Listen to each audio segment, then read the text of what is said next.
So yun na nga, dumating na nga po tayo dito sa destination kung saan mag-outreach program po tayo. Yan nga po sila.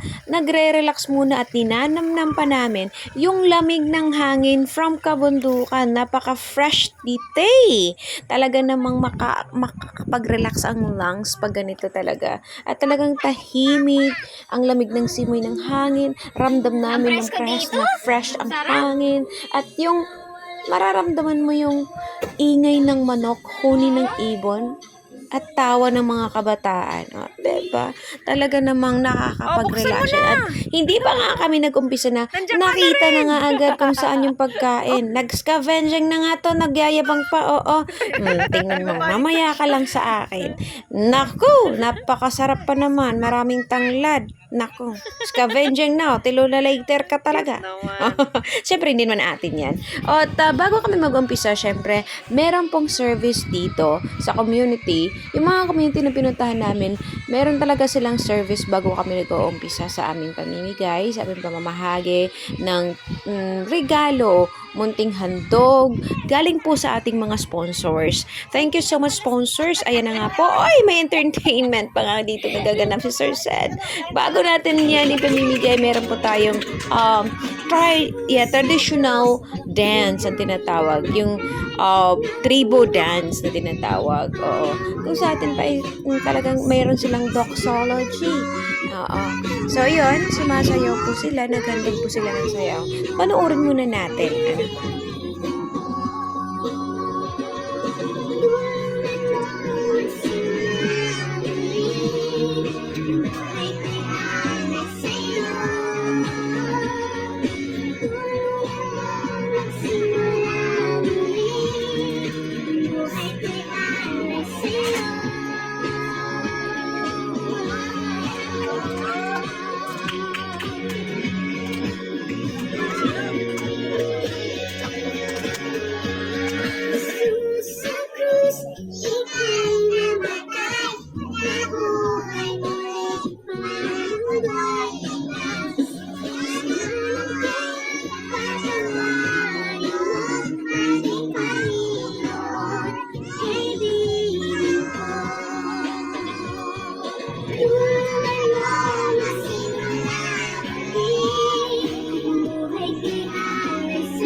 So, yun na nga, natapos po ang kanilang one of the traditional dances, ano.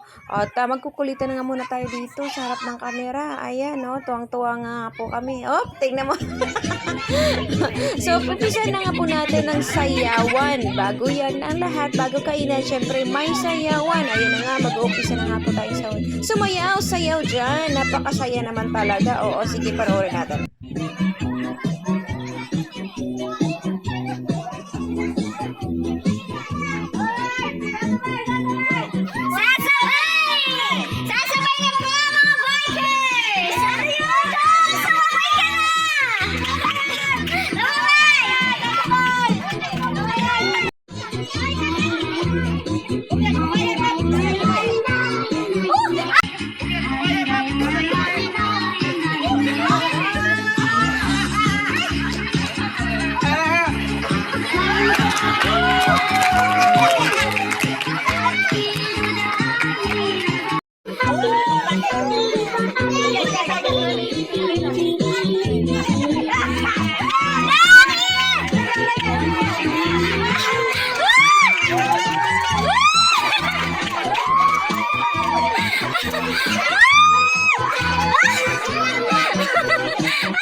Ay, ganun pala yun.